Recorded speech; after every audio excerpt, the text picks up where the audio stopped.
एकनाथ शिंदे यांनी आपलं वचन पाळलं असून 10% आरक्षण दिले याबाबत विरोधी पक्षांची दुटप्पी भूमिका आहे। दिलेलं आरक्षण विरोधकांना पटत नसेल तर आरक्षणाचे काय मार्ग आहेत हे त्यांनी जाहीर करावं की ओबीसी मधून मराठ्यांना आरक्षण द्यावं अशी विरोधकांची भूमिका आहे हे देखील जाहीर करावं असं आव्हान शिवसेनेचे प्रवक्ते नरेश म्हस्के यांनी विरोधकांना दिलं आहे। विशेष अधिवेशन घेऊन मराठा समाजाला 10% आरक्षण देण्याचं विधेयक सभागृहात मंजूर करण्यात आलं। मात्र या आरक्षणाबाबत शरद पवार, माजी मुख्यमंत्री उद्धव ठाकरे, खासदार संजय राऊत, विरोधी पक्षनेते विजय वडेट्टीवार यांनी टीका केली आहे। हे आरक्षण फसवं आहे, हे आरक्षण टिकणार नाही, हा निवडणुकीचा जुमला असल्याची टीका विरोधी पक्षांच्या नेत्यांकडून करण्यात आली। विरोधकांच्या या टीकेला शिवसेनेचे प्रवक्ते नरेश म्हस्के यांनी पत्रकार परिषद घेऊन प्रत्युत्तर दिले। सभागृहात जेव्हा आरक्षण मंजुरीसाठी आले तेव्हा एकमताने या विधेयकाला मंजुरी देण्यात आली। त्यावेळी विरोधी पक्षातील एकाही नेत्यानं आरक्षणाला विरोध केला नाही। सभागृहाबाहेर मात्र आरक्षणासंदर्भात विरोधकांकडून टीका करण्यात येत आहे। ही विरोधकांची दुटप्पी भूमिका असून लोकांमध्ये संभ्रम निर्माण करण्याचा प्रयत्न केला जात असल्याचंही म्हस्के यांनी सांगितलं। मुख्यमंत्री एकनाथ शिंदे, उपमुख्यमंत्री देवेंद्र फडणवीस, अजित पवार या तिघांच्या नेतृत्वाखाली हे आरक्षण देण्यात आलं। हे आरक्षण चुकीचं असेल तर एवढी वर्ष सत्तेत असलेल्या शरद पवार यांनी आरक्षणासंदर्भात मार्गदर्शन करावं। पवार यांनी एवढी वर्ष आरक्षणासाठी काय केलं असा प्रश्नही त्यांनी यावेळी उपस्थित केला। 22 राज्यात 50% आरक्षणाची मर्यादा ओलांडली आहे, त्यामुळे हे आरक्षण टिकणारं असल्याचं त्यांनी सांगितलं। तर संजय राऊत यांची मांडवली भाषा असून भांडूप आणि कांजूरमार्गमध्ये कोणाचे गुंड आणि कोणाच्या टोळ्या आहेत ते विचारा असा टोला देखील त्यांनी यावेळी लगावला। लोकसभा निवडणुकीच्या पार्श्वभूमीवर महाराष्ट्राच्या दौऱ्यावर असलेले माजी मुख्यमंत्री उद्धव ठाकरे यांच्यावरही म्हस्के यांनी टीका केली आहे। जेव्हा फिरायला हवे होते तेव्हा फिरले नाही, काँग्रेसच्या दावणीला बांधली, केवळ माझे कुटुंब असा विचार करत बसले, त्यामुळे आता वेळ निघून गेली असून आता फिरून काहीच उपयोग होणार नसल्याचा टोलाही म्हस्के यांनी लगावलाय। सत्तेत असताना आरक्षणासाठी काय प्रयत्न केले असा प्रश्न विचारत सुप्रिया सुळे यांचा देखील आरक्षणाला विरोध होता असा आरोप नरेश म्हस्के यांनी केलाय। न्यायालयात आरक्षणासंदर्भात भाषांतराचे पेपर देखील देऊ शकले नसल्याचं त्यांनी सांगितलं। 60%, 50%च्या वरती आरक्षण गेलेलं आहे। अशा पद्धतीने वडेट्टीवार आणखी काहीतरी वेगळं बोलतायत। 2 दगडावर पाय ठेवणारी सर्व मंडळी आहेत। तुमच्यात जर हिंमत होती तर सभागृहामध्ये तुम्ही तुमची मतं मांडायला पाहिजे होती आणि ह्या प्रस्तावाला सभागृहात तुम्ही विरोध करायला पाहिजे होता। दुटप्पी धोरण महाविकास आघाडीचे नेते शरद पवार, उद्धव ठाकरे, वडेट्टीवार ही मंडळी घेत आहेत। संजय राऊत त्याच्यामध्ये भोंगा त्यांचा वाजवत आहेत। मला एवढंच त्यांना म्हणायचं आहे, माननीय मुख्यमंत्री एकनाथ शिंदे साहेब, देवेंद्र फडणवीस साहेब आणि अजितदादा यांच्या नेतृत्वाखाली हा जो निर्णय आम्ही घेतलेला आहे हा जर चुकीचा असेल तर त्यांनी मार्गदर्शन करावे। शरद पवार साहेबांनी, तुम्ही गेले कित्येक वर्ष या महाराष्ट्रामध्ये सत्तेवर होतात, आपण मराठा आरक्षणासाठी काय केलं? आपण मुख्यमंत्री होतात, सरकार आपण चालवत होतात, आपण मराठा आरक्षणासाठी काय केलं? उद्धव ठाकरे साहेब, मी म्हणेल त्यांना, आपण मराठा आरक्षणासाठी काय केलं? आणि जर ह्या पद्धतीने एकनाथ शिंदे साहेबांनी जी भूमिका घेतलेली आहे, ज्या पद्धतीने हा जो ठराव मंजूर केलेला आहे, हा जो प्रस्ताव आणलेला आहे, त्या व्यतिरिक्त तुमच्याकडे आणखी काय मार्ग असेल मराठा आरक्षण देण्याकरता तो त्यांनी आजच्या आज जाहीर करावा। हे माझं जाहीर आव्हान आहे। या व्यतिरिक्त वेगळा काय मार्ग आहे तुमच्याकडे? केवळ सल्ले देण्याचं काम करू नये, दुटप्पी भूमिका घेऊ नये।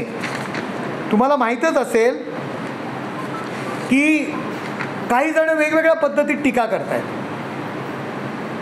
वेगवेगळ्या मराठा आरक्षणासंदर्भात ज्या कोणी भूमिका घेतलेल्या आहेत, मला ह्या महाविकास आघाडीच्या नेत्यांना आणखी एक आव्हान आहे, दोन्ही बाजूनी बोलू नका। ओबीसी आरक्षणामधून मराठ्यांना आरक्षण द्यावे की नाही, हो किंवा नाही या शब्दात त्यांनी उत्तरं द्यावी। आपण त्या भूमिकेला OBC-मधून मराठ्यांना आरक्षण द्यावे या भूमिकेचं आपण जर समर्थन करत असाल तर हो म्हणा आणि नाही असेल तर नाही म्हणा. 10% आरक्षण, वेगळं आरक्षण दिल्यानंतर आपण जर लोकांमध्ये संभ्रम निर्माण करत असाल तर OBC-मधून आरक्षण देण्याच्या भूमिकेला आपला पाठिंबा आहे की नाही हे आपण प्रथम जाहीर करायला पाहिजे. गोल गोल फिरवून बोलू नका. आपली भूमिका महाराष्ट्रातील जनतेसमोर स्पष्ट करा. हे माझं त्यांना जाहीर आव्हान आहे. दुटप्पी धोरण करू नका. तुम्हाला माहितीच असेल देवेंद्र फडणवीस साहेबांनी 2018 साली मराठा समाजाला आरक्षण दिलं.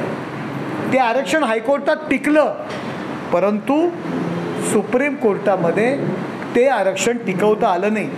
याची कारण मीमांसा आपण कधी पाहिली का? अहो, वेळेवर वकील सत्तेत कोण होतं? उद्धव ठाकरे साहेब, शरद पवार साहेबांचा आशीर्वाद, ही सर्व मंडळी होती ना. झेरॉक्स पुरवल्या गेल्या नाहीत, भाषांतर करून झेरॉक्स पुरवल्या गेल्या नाहीत, वकील कोर्टात हजर राहिले नाही.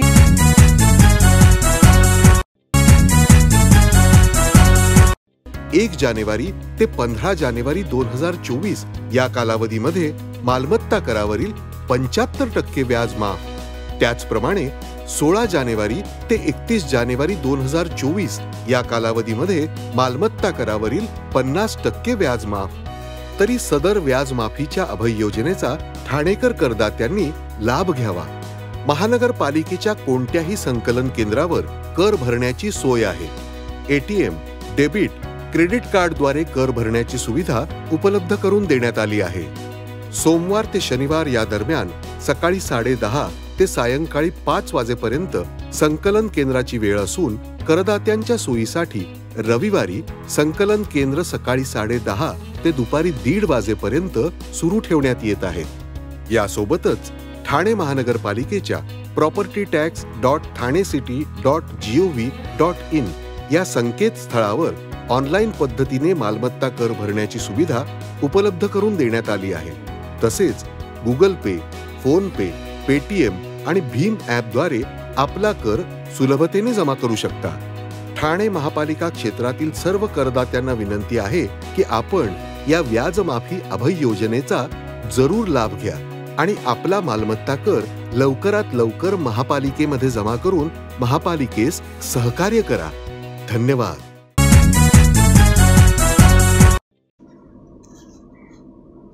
भारतीय जनता पक्षाचे राष्ट्रीय अध्यक्ष JP नड्डाजी हे 1 दिवसीय मुंबई दौऱ्यावर आले असताना त्यांनी मुख्यमंत्री एकनाथ शिंदे यांच्या वर्षा या निवासस्थानी जाऊन सदिच्छा भेट घेतली. यावेळी मुख्यमंत्री एकनाथ शिंदे यांनी त्यांचं शाल, पुष्पगुच्छ आणि श्री गणेशाची मूर्ती देऊन स्वागत केलं.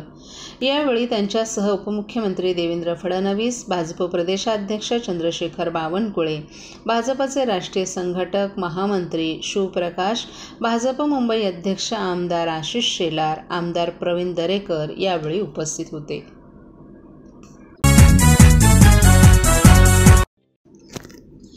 आगामी लोकसभा सार्वत्रिक निवडणूक 2024च्या अनुषंगानं मतदान टक्केवारी वाढवण्याकरिता व्यापक प्रमाणात जनजागृती करण्याबाबत भारत निवडणूक आयोगाचे निर्देश आहेत. त्या अनुषंगानं ठाणे जिल्ह्यातील भिवंडी, कल्याण आणि ठाणे या लोकसभा मतदारसंघांकरिता स्वतंत्र स्वीप नोडल अधिकाऱ्यांची नियुक्ती करण्यात आली आहे. त्यांच्यामार्फत तसंच जिल्हा कार्यालयातर्फे मतदानाची टक्केवारी वाढवण्याकरिता मतदार जनजागृतीचे वेगवेगळे नाविन्यपूर्ण उपक्रम राबवण्यात येत आहेत. या कार्यक्रमात आगामी लोकसभा निवडणुकीसाठी मतदान करण्याबाबत नागरिकांना आवाहन करण्यात आले. मतदार नोंदणीकरिता नमुना क्रमांक 6चे अर्ज तसंच वोटर हेल्पलाईनबाबत माहिती देण्यात आली आहे. उपस्थित नागरिकांना मतदार नोंदणीविषयी प्रश्न विचारण्यात आलेत. मतदार जनजागृतीसाठी तयार करण्यात आलेले कपही वितरित करण्यात आले. या कार्यक्रमास नागरिकांनी उत्स्फूर्त असा प्रतिसाद दिला. आगामी काळात देखील असे जनजागृतीचे कार्यक्रम आयोजित करण्यात येणार आहेत, असं ठाणे उपजिल्हा निवडणूक अधिकारी अर्चना कदम यांनी कळवले. TJSB सौर शक्ती कर्ज, गो ग्रीन, करा वीज बिलावर बचत. आकर्षक व्याजदर, 84 महिने परतफेड कालावधी, 80% लोन, व्यावसायिक आणि उद्योजकांकरता सुद्धा. अधिक माहितीसाठी तुमच्या जवळच्या शाखेला भेट द्या किंवा संपर्क साधा. 1800-223-466 आणि 1800-266-3466.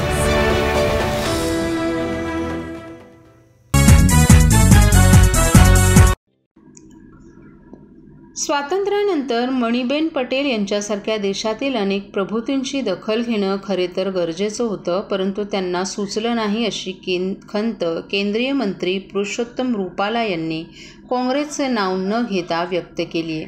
तेव्हा पंतप्रधान नरेंद्र मोदींनी म्हटल्याप्रमाणे हीच ती खरी वेळ आहे. अशा हिऱ्यांना समाजात उच्चस्थान मिळवून देण्याचा हाच योग्य काळ असल्याचं त्यांनी सांगितलं. सरदार पटेल यांच्या कन्या मणीबेन पटेल यांच्या कार्यकर्तृत्वाचा आढावा घेणाऱ्या स्नेहल प्रकाशनाच्या तपस्वी मणीबेन पटेल या मराठी चरित्र पुस्तकाचा प्रकाशन सोहळा केंद्रीय मंत्री रुपाला यांच्या हस्ते गुरुवारी सायंकाळी पार पडला. त्यावेळी ते बोलत होते.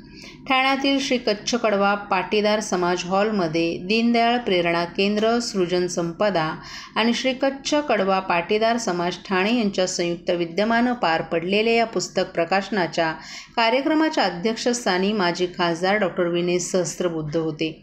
तर व्यासपीठावर भारतीय स्त्री शक्तीच्या राष्ट्रीय संघटन सचिव डॉक्टर मनीषा कोठेकर, दीनदयाळ प्रेरणा केंद्राचे अध्यक्ष भावा दाते, कार्यवाहक मकरंद मुळे, पुस्तकाचे लेखक अरुण करमरकर, सृजन संपदाचे सुजय पत्की, कच्छ पाटीदार समाजाचे अध्यक्ष संजय पटेल उपस्थित होते. या कार्यक्रमाला सरदार पटेलांच्या वंशज मालिनी पटेल, आमदार संजय केळकर, आमदार निरंजन डावखरे, भाजप जिल्हाध्यक्ष संजय वाघोले, संदीप लेले, रासव संघाचे संघचालक अरविंद जोशी, सुर्वे, अजय जोशी, संजीव ब्रह्मे, भरत अनखिंडी आदींनी उपस्थिती दर्शवली. या कार्यक्रमाचं सूत्रसंचालन मकरंद मुळे यांनी केलं. मंत्री रुपाला यांनी प्रारंभीच मणीबेन पटेल यांच्या रूपानं पटेल परिवाराला आदर देण्यासाठी त्यांच्यावरील या पुस्तकाचं प्रकाशन इतरत्र कुठे न करता कच्छ पाटीदार या गुजराती समाजाच्या सभागृहात होत आहे. ही बाब महत्त्वपूर्ण असून याबद्दल खासदार सहस्त्रबुद्धे यांना धन्यवाद दिले. त्यातही हे पुस्तक मराठी भाषेत येणं हे देखील तपस्विनीचा सन्मान वाढवणारं आहे. तेव्हा या पुस्तकाचा अनुवाद गुजराती भाषेत यावा, किंबहुना भारतातील सर्वच भाषेत हे पुस्तक व्हावं अशी अपेक्षा मंत्री रुपाला यांनी व्यक्त केली. त्या काळी स्वातंत्र्य मिळण्यापेक्षा भारत एकसंध ठेवणं हे खरं आव्हान सरदार वल्लभभाई पटेल यांच्यासमोर होतं. सरदार पटेल यांच्या वेळी एक भारत तर आता पंतप्रधान नरेंद्र मोदी यांचा श्रेष्ठ भारत हे याचंच द्योतक असल्याचं सांगितलं. एक प्रकारे त्या सरदारांची लेक नव्हे तर माता होती. इतकं सगळं मणीबेन करत असत. पिताच्या निधनानंतर मणीबेन यांनी घरात असलेल्या पार्टी फंडाची 35 लाखांची थैली पंतप्रधान जवाहरलाल नेहरूंना सुपूर्द केली. परंतु आपल्या सहकार्याची मुलगी म्हणून त्यांनी ना मणीबेनच्या भविष्याची विचारपूस केली ना साधे आभार मानले. इतका वृक्ष व्यवहार नेहरूंनी केल्याचं मणीबेन यांनीच लिहून ठेवल्याचं मंत्री रुपाला यांनी सांगितलंय. स्वातंत्र्यानंतर अनेकांनी जीवाची बाजी लावून आपलं योगदान दिलं. देशवासियांना त्यांचा परिचय होणं गरजेचं होतं, परंतु त्याची दखल घेतली गेली नाही. खरं तर स्वातंत्र्यानंतर लगेचच असं पुस्तक यायला हवं होतं, परंतु त्यांना ते सुचलं नाही अशी खंत मंत्री रुपाला यांनी यावेळी व्यक्त केली. मात्र आज नरेंद्र मोदी सर्व क्षेत्रात महिलांना प्रतिष्ठा प्राप्त करून देत आहेत. याच काळात महिलांसाठी प्रेरणास्थानी असलेल्या मणीबेन यांच्यावरील पुस्तक येणं ही एक प्रकारे मातृशक्तीचा गौरव असल्याचं त्यांनी सांगितलं.